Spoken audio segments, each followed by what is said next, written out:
시대가 발전하면서 예배도 축소가 되고 또 기도회도 점점 사라져 가고 있는데, 오늘 기도회가 다시 기도의 불을 일으키는 기도의 불씨가 되었으면 좋겠습니다. 개척을 앞두고 저희는 이제 수요 기도회부터 가정에서 시작을 했어요.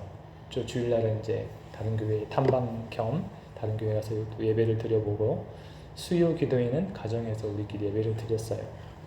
근데 신기하게도 혼자 기도할 때보다 같이 기도할 때 그 기도의 응답이 더 풍성하더라, 이런 거 간증이 저에게 있습니다. 그렇게 기도회에 가면서 이제 여기까지 오게 되었고, 또 많은 분들의 기도를 통해서 우리 순전한 교회가 세워지게 되었습니다. 하나님께서 무언가 역사를 일으키실 때는 보니까 항상 기도자들을 모으시더라고요. 먼저 기도하게 하세요. 하나님께서 강권적으로 역사를 베풀어 주시면 좋겠는데, 항상 하나님은 기도자를 모으시고 기도하게 하신다는 거예요. 그 목적을 품고 기도하게 하세요. 그래서 한 마음으로 품고 기도하면 하나님께서 그것을 응답하심으로 하나님의 선하신 역사를 이야기를 써 가신다. 이것이 하나님이 우리에게 보여주신 하나님의 역사였습니다. 그렇다면 오늘 이 현장도 하나님께서 역사를 이루어 가시는 현장인 줄로 믿습니다. 두세 사람이 예수님의 이름으로 모이는 곳에 예수님이 계신다고 하셨잖아요.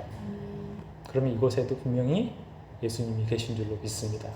이 영적인 안목으로 예수님 바라보면서 오늘 힘있게 기도하는 시간 되었으면 좋겠습니다. 구원받은 성도에게 주어지는 특별한 선물이 바로 기도입니다.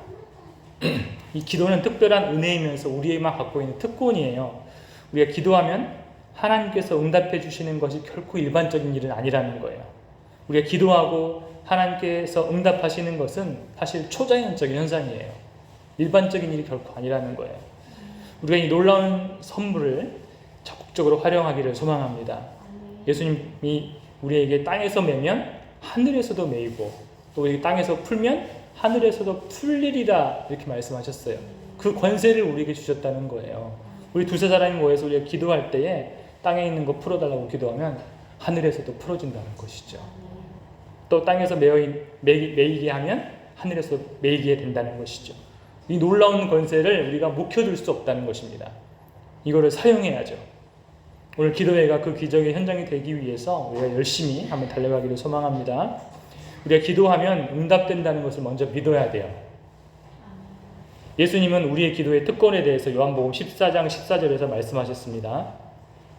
무엇이라고 말씀하셨냐면, 내 이름으로 무엇이든지 내게 구하면 내가 행하리라. 요한복음 14장에서 내 이름으로 무엇이든지 내게 구하면 내가 행하리라. 말씀이 믿어지십니까? 우리가 예수님의 이름으로 구하면 예수님께서 움직이시겠다는 거예요. 이걸 믿으셔야 된다는 거죠. 또 요한복음 15장 7절에서도 말씀하셨어요. 너희가 내 안에 거하고 내 말이 너희 안에 거하면 무엇이든지 원하는 대로 구하라. 그리하면 이루리라. 이렇게 말씀하셨어요. 또 마가복음 11장 24절에서도 말씀하셨어요. 그러므로 내가 너희에게 말하노니 무엇이든지 기도하고 구하는 것은 받은 줄로 믿으라. 그리하면 너희에게 그대로 되리라. 예수님께서 그렇게 말씀하셨다는 거예요. 그러면 반드시 그대로 되는 것이죠. 우리가 구원받은 성도라면 우리의 기도는 반드시 응답되게 되어 있습니다. 세상에 원인과 결과의 인과 법칙이 있죠. 원인이 있으면 반드시 결과가 따라오기 마련이에요. 마치 그것처럼 우리의 기도는 원인이 되고 응답은 결과인 거예요. 이 자연의 이치처럼 구원받은 성도의 기도는 반드시 응답이 된다는 거예요. 이것이 결코 틀린 말은 아닙니다. 방금 예수님께서 말씀하셨잖아요. 내게 구하면 내가 행할 것이다. 틀림없죠. 예수님께서 말씀하셨으니까. 그리고 너희가 내 안에 거하면 무엇이든지 원하는 대로 구하라. 그리하면 이루리라. 예수님이 하신 말씀이잖아요. 다른 분이 하신 예수님의 제자가 한 말씀이 아니에요. 예수님 말씀은 진리입니다. 틀림이 없습니다. 그렇기 때문에 반드시 이루어질 것입니다. 그런데 이상하게도 기도가 응답이 되지 않는 것처럼 보일 때가 있어요. 기도가 응답되지 않는 이유가 무엇일까요? 기도가 또 응답이 인과관계처럼 이루어져야 되는데 왜 응답이 나타나지 않을까요? 그 이유의 첫 번째는 기도의 주체, 기도의 당사자, 기도의 주체가 문제가 있기 때문에 그렇습니다. 아까 기도 응답의 전제는 무엇이었죠? 구원받은 성도였습니다. 기도는 누가 한다고요? 구원받은 성도가 하는 거예요. 기도의 주체가 반드시 구원받은 성도여야 돼요. 구원받지 못한 성도의 기도는 응답되지 않습니다. 당연하죠. 하나님과 채널이 딱 막혀 있는데, 단절되어 있는데 어떻게 기도가 하늘로 올라가겠어요? 구원받지 못한 사람이 백날 기도해 보아야 결코 응답이 되지 않는다. 그것도 당연한 이치입니다. 하나님과 채널을 뚫기 전까지는 절대 그 사람의 기도는 응답되지 않을 거예요. 혹시라도 그 사람의 마음에 품은 소원이 이루어졌다 할지라도 그것은 기도의 응답이 아닌 것이에요. 두 번째 기도가 응답되지 않는 이유는 기도가 잘못되었을 때입니다. 구원이란 무엇이냐면 인류가 세차게 흐르는 강물에 빠져 있다고 한번 생각해 보세요. 지금 모든 인류가 세찬 강물에만 빨려 들어가고 있어요. 그리고 그 종착역은 어디냐면 지옥인 거예요. 이 강물이 어디로 흘러가고 있다고요? 지옥으로 흘러가고 있는 거예요. 사람들이 막 거기서 허우적거리고 있는 거예요. 그때 위대하신 하나님의 손이 나타나가지고 주님의 음성에 반응하는 사람들의 손을 잡아당겨서 건져내 주시는 거예요. 이것이 구원이거든요. 그렇게 건짐을 받았다고 한번 생각해 보세요. 그 건짐받은 사람들이 바로 구원받은 성도들이에요. 그런데 그 구원받은 성도들이 어떤 기도를 드릴 것 같습니까? 이제 막 생명을 얻은 이 구원받은 성도가 어떤 기도 드릴 것 같아요? 물속에서 겨우 막 빠져나와서 헉헉 막 거리면서 신발 구해달라고 기도할까요? 아니, 신발 못 건졌어요. 신발 빼주세요. 이런 기도 할 수 없다는 거예요. 우리 속담에 이런 말이 있죠. 물에 빠진 놈 건져 넣으니 무엇 내놓으라 한다고요? 보따리 내놓으라고 한다고. 또 물에 빠진 놈 건져 넣으니 만건값 달라고 한다. 이런 속담이 있어요. 구원받은 성도는 내 보따리 내놓으라고 기도하지 않는다는 거예요. 무슨 말이냐면 구원받은 성도는 자신의 정욕을 위해서 구하지 않는다라는 것입니다. 야고보서 4장 3절에 정확하게 나와 있어요. 야고보서 4장 3절 구하여도 받지 못함은 무엇으로 쓰려고? 정욕으로 쓰려고 잘못 구하기 때문이다 이렇게 나와 있습니다. 아까 속담처럼 물에 빠진 거 구해놨더니 보따리 내놓으라 이렇게 기도하고 있다는 것입니다. 즉 자기 뜻, 자기 생각, 자기 욕심, 자기 꿈을 구하고 있는 거예요. 애써서 예수님께서 자기 몸 버려서 생명 구해놨더니 저기 빠진 보따리 좀 건져달라고 기도하고 있는 거예요. 하나님은 이제 더 이상 자기 자신을 위해 살지 말고 위대하신 하나님의 뜻대로 살으라고 우리를 구원해 주셨어요. 그런데 여전히 내 보따리, 자기 인생, 나의 뜻만 구하며 산다면 그 기도는 응답되지 않을 것입니다. 그래서 우리는 기도하기 전에 우리의 신분을 먼저 묵상해 봐야 돼요. 하나님께서 우리를 저 죽음의 강에서 건져주셨구나. 정말 감사하다. 이런 마음으로 출발하다 보면 이제 우리 뜻대로 구하지 않고 하나님의 뜻대로 구하게 된다는 것입니다. 확실한 기도의 응답은 나를 위해 구하지 않고 하나님을 위해 기도할 때 이루어지게 되어 있습니다. 기도의 응답의 원칙은 너무나 간단해요. 하나님의 뜻이 이루어지기를 구한다면 된다는 거예요. 예수님이 우리에게 가르쳐 주신 기도를 보세요. 오늘 읽었던 말씀이죠. 다시 한번 읽어볼까요? 시작. 그러므로 너희는 이렇게 기도하라. 하늘에 계신 우리 아버지여, 이름이 거룩히 여김을 받으시오며 나라가 임하시오며 뜻이 하늘에서 이루어진 것 같이 땅에서도 이루어지이다. 아멘. 이 말씀에 따르면 우리 첫 번째 기도가 무엇이에요? 아버지의 이름, 하나님의 영광을 구하는 것입니다. 두 번째가 무엇입니까?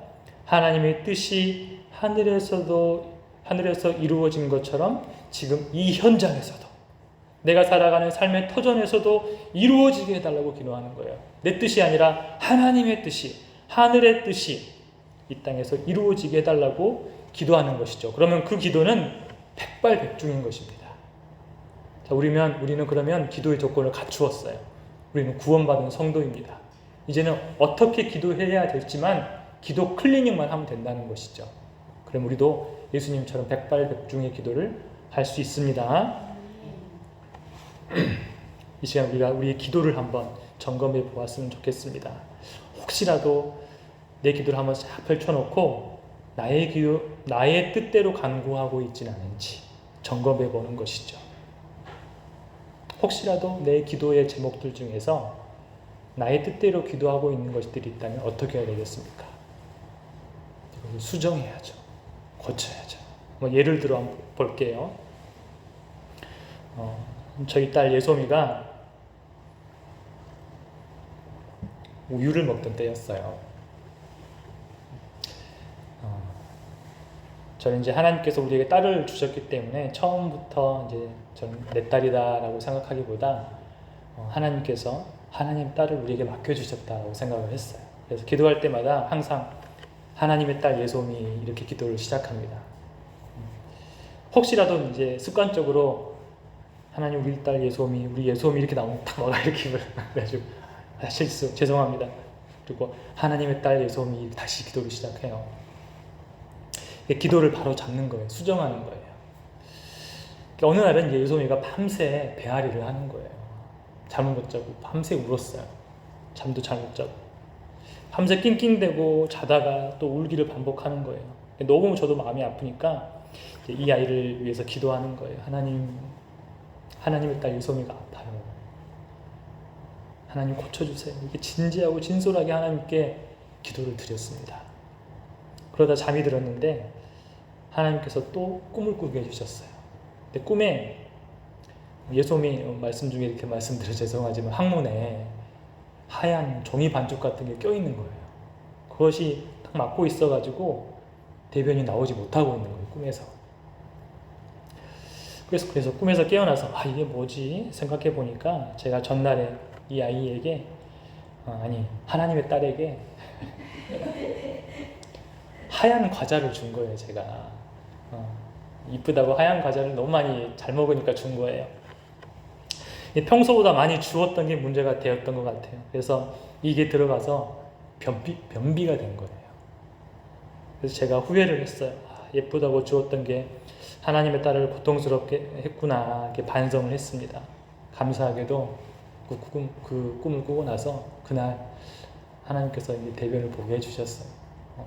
단단한 변을 보고 나서 더 이상 울지 않고 아파하지도 않게 되었습니다. 그래서 그 뒤로 이제 제가 과자를 줄이게 되었습니다.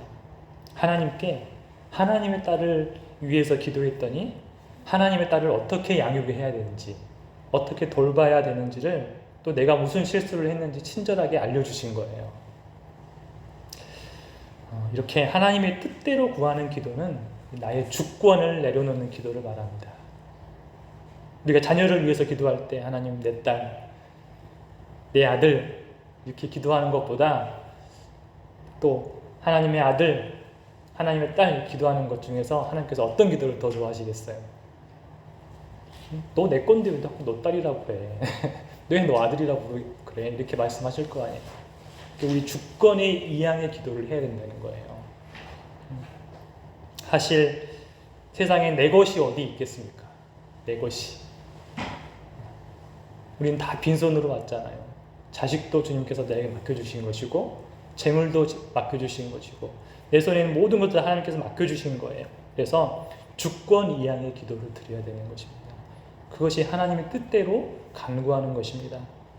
그 외에 다른 기도도 다 마찬가지죠. 나의 것이라고 생각하고 기도하는 것은 잘못 구하는 것이에요. 내 가정이 아니라 누구의 가정이요? 주님의 가정을 위해서 기도하고, 내 교회가 아니라 주님의 교회를 위해서 기도하는 것이죠. 그러면 예수님께서 일하신다고 말씀하셨잖아요. 요한복음 14장에서 분명히 말씀하셨어요. 너희가 무엇이든지 내 이름으로 구하면 내가 다 이루어 주겠다. 이렇게 분명히 말씀하셨습니다.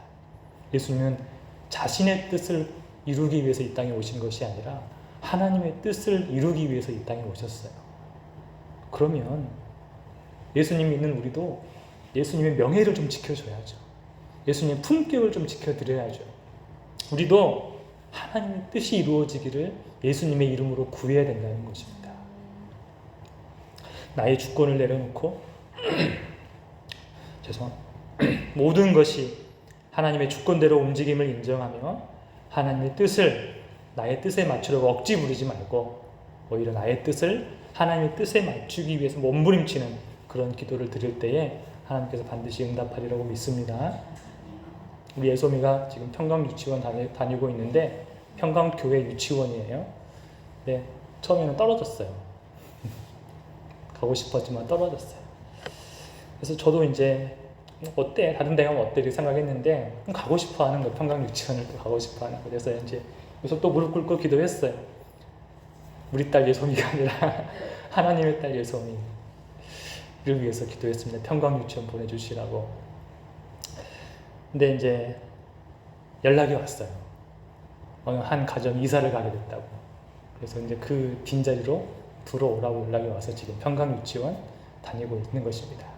우리가 이처럼 내 자식을 위해서 기도하지 아니하고 내 것을 위해서 기도하지 아니하고 하나님의 뜻을 위해서 기도하면 반드시 이루어질 줄로 믿습니다. 하나님은 하나님의 아들, 그러니까 예수님의 연인들의 기도를 기뻐하세요. 예수님의 반려자, 예수님의 신부의 기도를 기뻐하신다는 거예요. 예수님을 사랑하는 사람들은 자기 뜻을 구하지 않거든요. 항상 하나님의 뜻을 구해요. 예수님처럼. 그분과 한 몸이기 때문에. 우리 이 시간에 다른 것보다는 먼저 주님을 사랑하는 신부의 자리로 들어가서 하나님의 뜻대로 먼저 나를 사용하여 주시라고 먼저 기도했으면 좋겠습니다. 그리고 기도하면서 결단하면서 하나님, 내가 내 주권을 내려놓습니다. 이렇게 먼저 기도하고 하나님께 나아가기를 소망합니다. 먼저 찬양하겠습니다.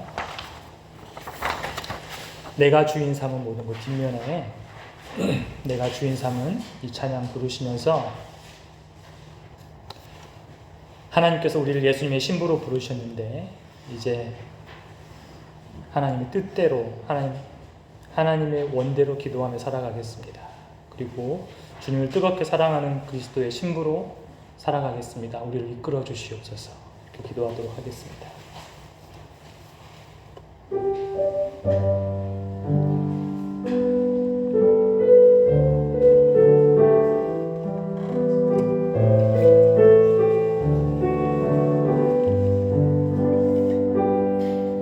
내가 주인 삼은 모든 것 내려놓고 내 주 대신 주 앞에 나가 내가 사랑했던 모든 것 내려놓고 주님만 사랑해. 내가 주인 삼은 모든 것 내가 주인 삼은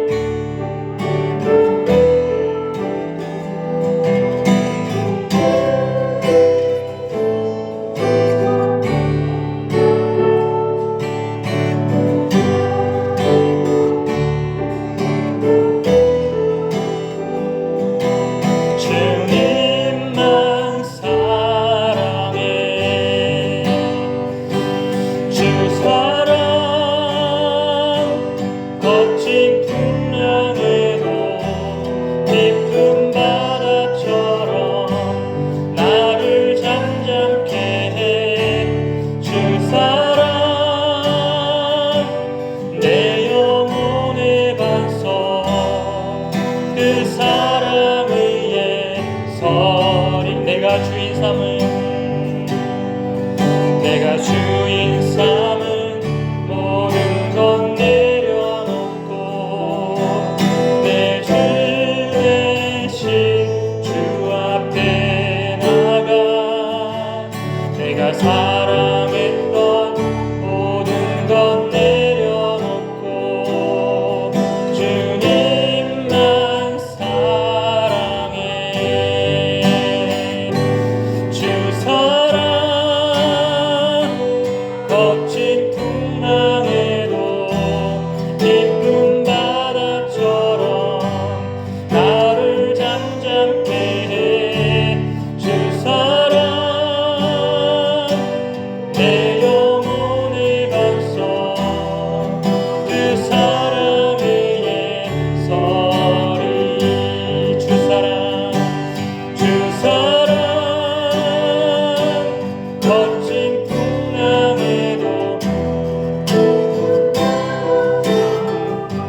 기도하겠습니다.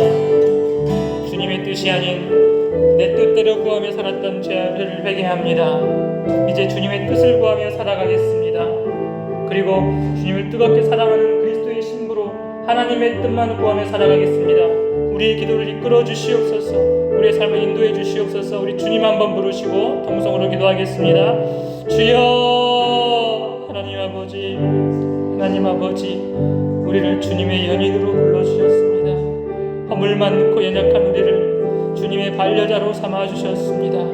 하나님, 이제 주님의 명예를 지켜드리고 주님의 품격을 지켜드리며 살아가기를 소망합니다. 하나님 또한 우리 주님께서